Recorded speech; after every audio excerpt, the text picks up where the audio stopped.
I think this issue that you flagged, that we don't really have a private-public partnership, because partnership would imply that you take risks together in expectations of certain returns. And the government, given its structure, given its the framework of the governance that it has, it's almost impossible for a government to take a commercial decision based on forecast returns and forecast risks. And that is the center point. But I believe there were some very useful suggestions which came out in Kelka's report when he reviewed the earlier issues of failures on the PPP mode. It's not a complete solution, nor is law probably a complete solution. But it is moving towards that. I think you've got to make it as easy as possible, but not quite the right solution for getting an equitable kind of a distribution of risk and return for both partners, particularly over a long horizon of time, 20, 30 years. But that's an important issue, but I don't think we have a ready answer for that. Maybe we should go to Krishnan.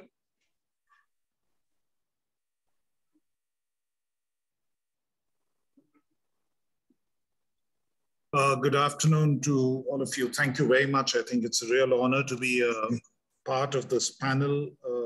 Such eminent people.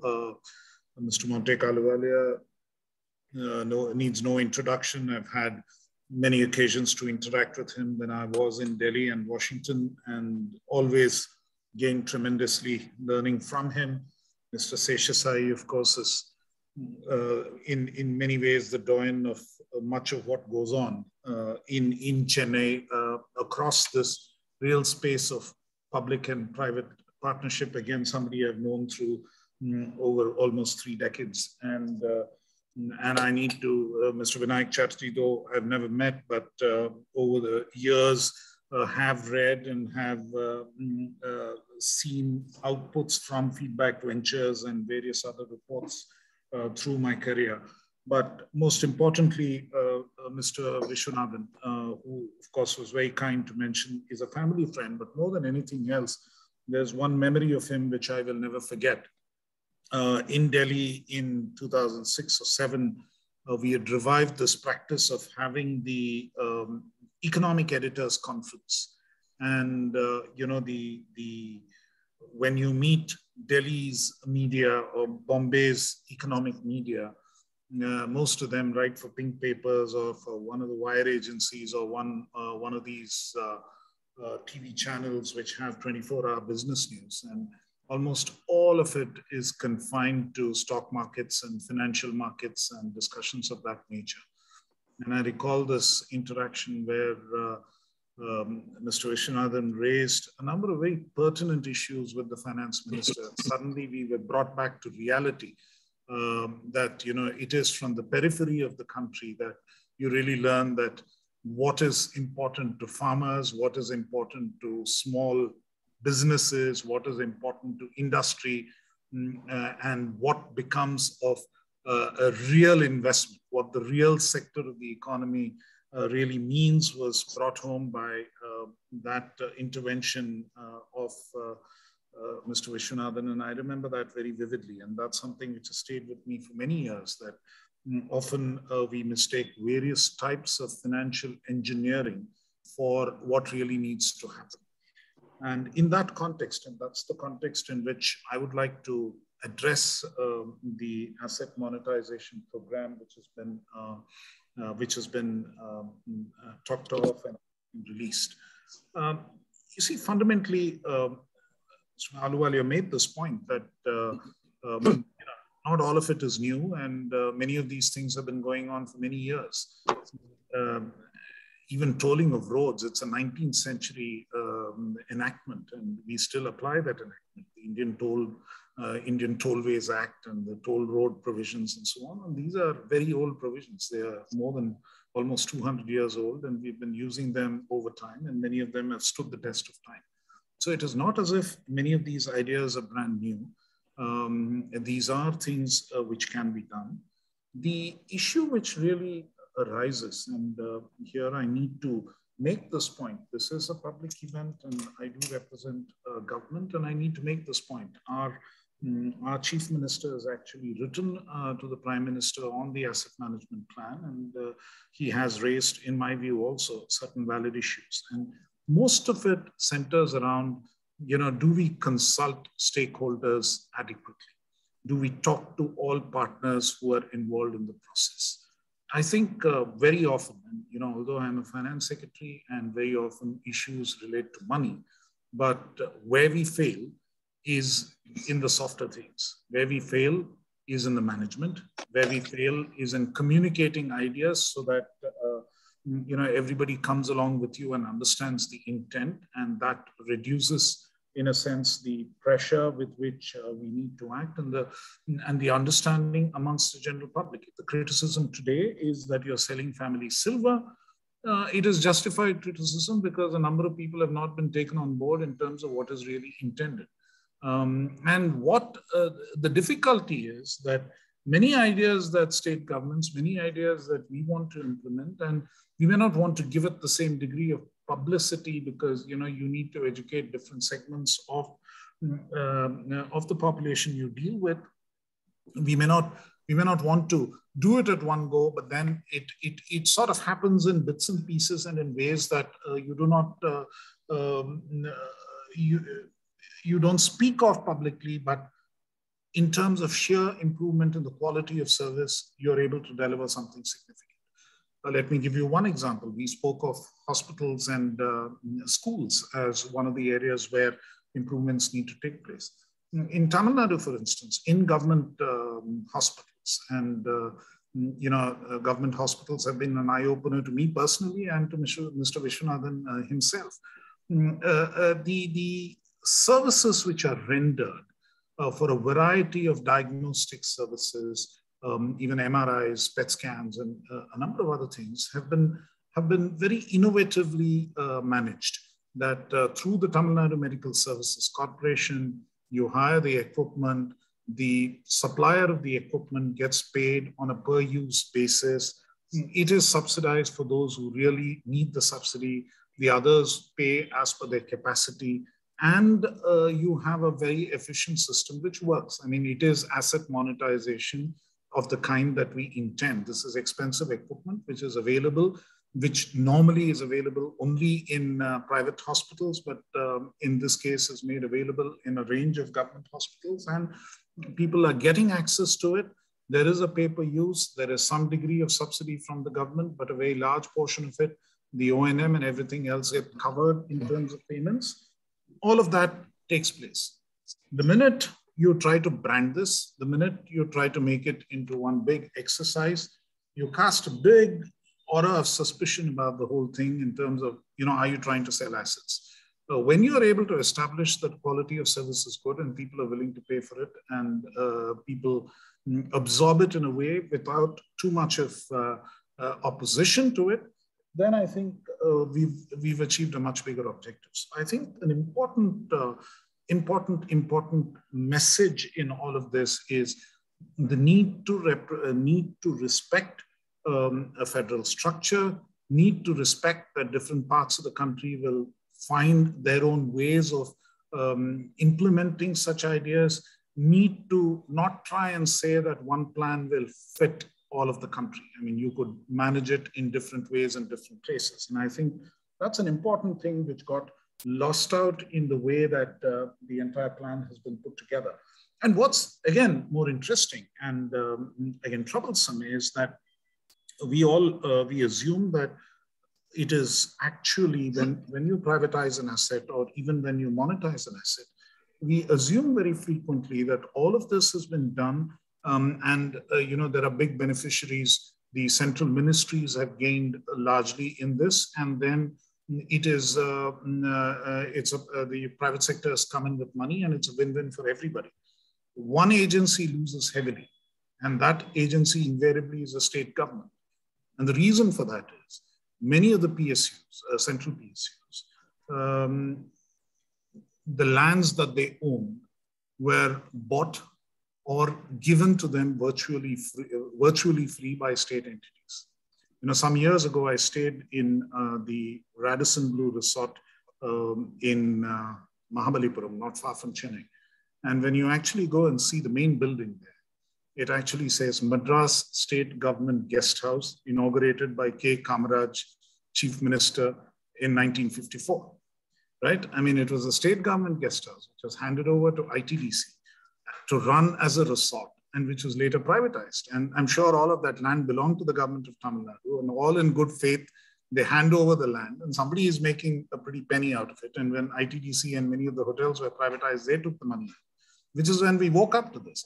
Today, when you want to privatize Hindustan Photo Films, the issue is that the land was given virtually free by the government of Tamil Nadu. When you look at, Videsh Sanchar Nigam Limited having been privatized, you see, they have premises now. The private sector company has large premises which are in the middle of a government estate. That's fine. I mean, we don't have a problem, but we've never asked, we've never consulted. More importantly, even that, in a sense, is most of what is left is real estate. When Hindustan Teleprinters gets privatized, what is left is real estate. There's very little of any, very little of the original teleprinter business which carries on there. And somebody has had a free lunch at somebody else's expense, and somebody else has paid for it, and it's usually taxpayers of states who have ended up paying for it. Even to that, we don't have a problem. But the difficulty we have in the next round is that when it becomes, when we have land which relates to the railways or to the defense establishment, let us not forget that almost all the land that the defense establishment holds today is a colonial hangover. The largest defense cantonment in the country is in Secunderabad. And why? Because the Nizam of Hyderabad gave all that land to the British Army to protect him against Tipu Sultan and Hyder Ali. And that is that entire set of land that they now sit on and say, this is ours and you won't touch it and you take a little bit. There's a problem. I'm sitting right now, the office I'm sitting right now is in defense land, and we sit in cramped quarters simply because the rest of it lies unused in the hands of the defense ministry, and you want to touch it. You have to give them land of equivalent value somewhere for which they have no use. I don't think either in Secunderabad or in Hyderabad or in Chennai or even in Bangalore for that matter, any of this is of strategic importance at all.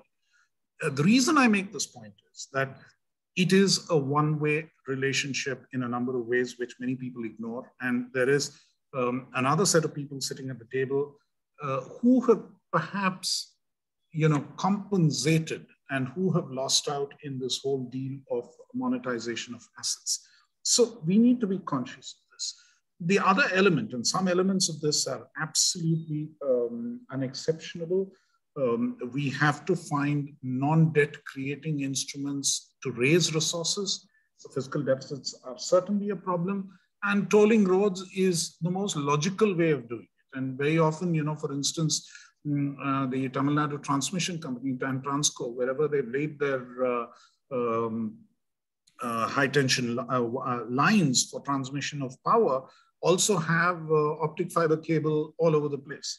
So clearly that's an asset which needs to be monetized very quickly. It can be monetized without selling. So there are many such intelligent ideas which can easily be done and which need to be addressed in a decentralized way, in a way that it works for each state, rather than in this big flashbang fashion, which then creates its own set of issues and sets people up against the idea, and then actually militates against efforts that you want to make when you want to monetize on a small scale. So now I can never call my tolling proposal within the government of Tamil Nadu part of an asset monetization plan, simply because you painted it in a particular color, and so we will have to call it something else to make sure that we raise the money that we need.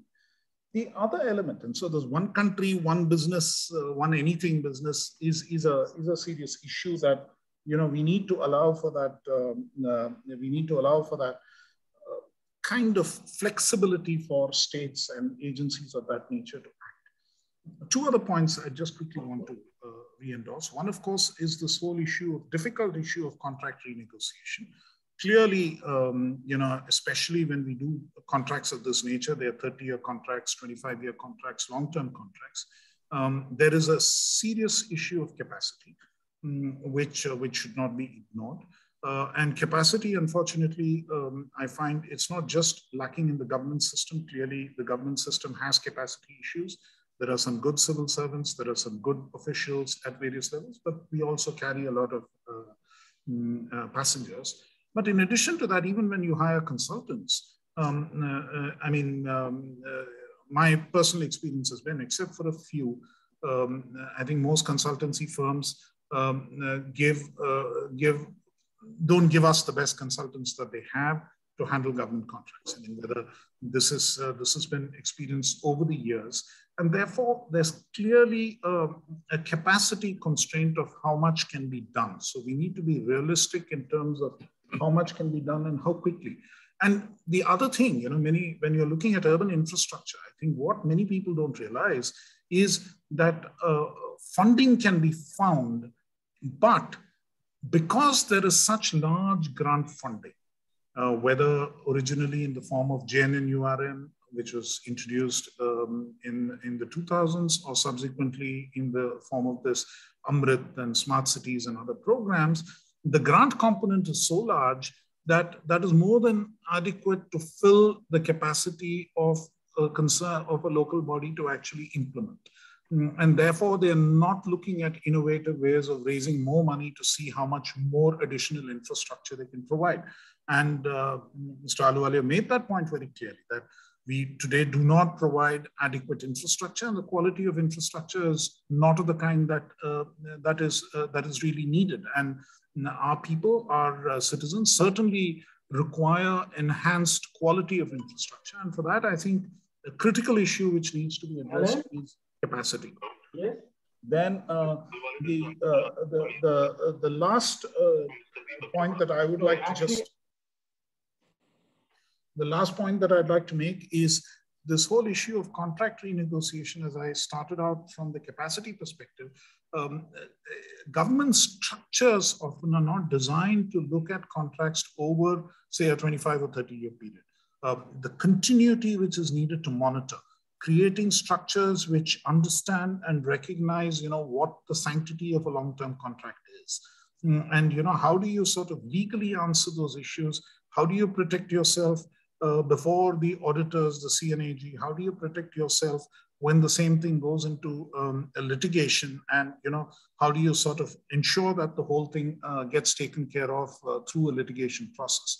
So I think managing long-term contracts well and effectively, and even when you need to renegotiate them intelligently, because I agree entirely, it's very difficult for us to foresee all the issues which may arise over a 30-year time span, and it might become completely unworkable at some point in time. So what would be the kind of triggers? I mean, can we now, based on the almost 15, 20 years of experience, structure these contracts in such a way that you understand what the triggers for renegotiation would be? At what stage would you pick it up and say that, okay, I need to think of this differently?